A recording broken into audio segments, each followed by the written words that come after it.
Good evening, everybody. Megastar Chiranjeevi గారికి ఇక్కడ విచ్చేసిన పెద్దలందరికీ మిత్రులకి అందరికీ హృదయపూర్వకమైన నమస్కారాలు. సరిగ్గా 20 సంవత్సరాల క్రితం ఘరానా మొగుడు ఆడియో రిలీజ్ ఫంక్షన్ జరిగింది. రికార్డింగ్ థియేటర్లో చిన్న రూమ్లో ప్రొడ్యూసర్ దేవి ప్రసాద్ గారు, ఒక 10 మంది జర్నలిస్టులు అంతే ఉన్నారు. అక్కడ బంగారు కోడిపెట్ట అనే పాట అందులో ఉంది. ఆ ఆడియో రిలీజ్ ఫంక్షన్కి మొత్తం కలిపి 15 మంది ఉన్నాం. ఆ తర్వాత 100 రోజులకి గుంటూరులో కొన్ని లక్షల మంది జనసమూహంలో 100 డేస్ ఫంక్షన్ జరిగింది. నేను గమనించింది ఏంటంటే, ఘరానా మొగుడు 100 డేస్ ఫంక్షన్లో ఎంతమంది జనం ఉన్నారో ఆల్మోస్ట్ ఇప్పుడు అంతమంది జనం ఉన్నారు. ఇక్కడ చాలా మంది పాపం అన్ఫార్చునేట్లీ బయట వెయిట్ చేస్తున్నారు. వదిలితే అంతమంది ఇక్కడ ఉండేవారు. మెగాస్టార్ చిరంజీవి గారి చిరంజీవి సాధించిన విజయం అది. సినిమా చూశాను, చాలా అద్భుతంగా చేశాడు. చాలా గొప్ప ఫ్యూచర్ ఉంది ఆ అబ్బాయికి. ఆ అబ్బాయి పేరు కాలభైరవ ఈ సినిమాలో. అది మా అబ్బాయి పేరు. అది నేను చాలా గర్వపడుతున్నాను.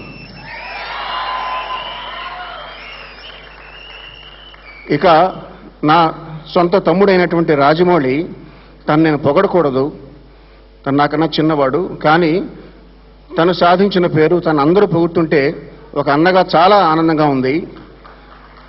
ఇది ఈ ప్రాజెక్ట్కి తనకి తగిన దిష్టిని తీయడానికి కూడా నేను కంకణం కట్టుకుని ఈ సినిమాలో ఒక దిష్టి తీసే పాట పెట్టడం జరిగింది. అది మీరు వింటారు, ఈ క్యాసెట్లో ఉంది కూడా. అది కూడా చంద్రబోస్ గారు ఇంద్రపుత్ర అనే ఒక పదం వాడారు. వాడినప్పుడు ఎంత సంతోషం కలిగిందో ఆ ఇంద్రపుత్ర అనే పదాన్ని నిరూపించుకున్నాడు చరణ్.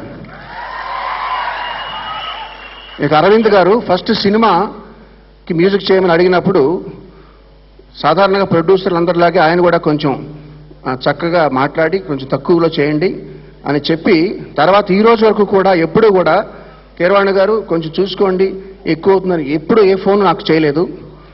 అంత స్వేచ్ఛనిచ్చి అంత భారీ బడ్జెట్ కూడా ఈ సినిమాకి ఆయన ఇచ్చారు. చాలా థ్యాంక్ యూ అరవింద్ గారు, మా మీద అంత నమ్మకం ఉంచినందుకు. ఈ సినిమా పాటల గురించి నేను ఎక్కువ మాట్లాడకూడదు, పాటలు విని మీరే చెప్పాలి. ఏదైనా బంగారు కోడిపెట్ట అనే పాటని అది మాస్ సాంగ్ అయినా కూడా దానికి ఇంత లైఫ్ ఉంటుందని నిరూపించి అప్పుడు ఆ ఎనర్జీ ఇచ్చిన చిరంజీవి గారు మళ్ళీ వారి చిరంజీవి ద్వారా ఈ పాటకు ఎనర్జీని ఇచ్చి ఇంత గొప్ప అవకాశాన్ని నాకు ఇచ్చినందుకు చిరంజీవి గారికి ముఖ్యంగా ధన్యవాదాలు చెప్పుకుంటూ, మా తమ్ముడికి ఇంకా ఎంత దిష్టి రానుందో ఆ దిష్టిని తీసే ప్రయత్నం నేను ఉన్నాను. అంతకుమించి నేనేం మాట్లాడలేను. Thank you very much.